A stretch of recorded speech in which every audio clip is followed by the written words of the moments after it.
விலைவாசி ஃபுல்லாக ஏறி போச்சு. அரிசி ஒரு ஷிப்பு வந்து 400 எக்டம் ஏறி போச்சு.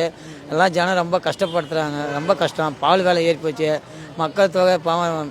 ஏன்னா இப்போ முன்ன ஆட்சியே வந்தாலும் பரவாயில்லன்னு ஒரு வார்த்தை யோசிக்கிறாங்க. இந்த ஆட்சி யோசிக்கிறாங்க. எடப்பாடி வந்தாலும் யோசிக்கிறாங்க. ஒரு வேளை ஸ்டாலினே வந்தாலும் பரவாயில்ல.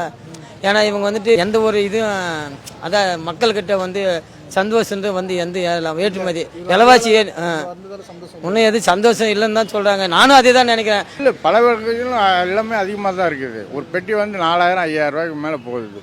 ஒரு பெட்டி ஆப்பிள் வந்து 4000 5000 ரூபாய்க்கு மேலே போகுது. முன்ன வந்து 3000 3500 ரூபா இருந்தது. இப்போ 4000 ரூபா 4500 5000 அந்த மாதிரி ரேஞ்சு போயிட்டு இருக்குது. எல்லாமே ரேட் ஏறிட்டு தான் இருக்குது.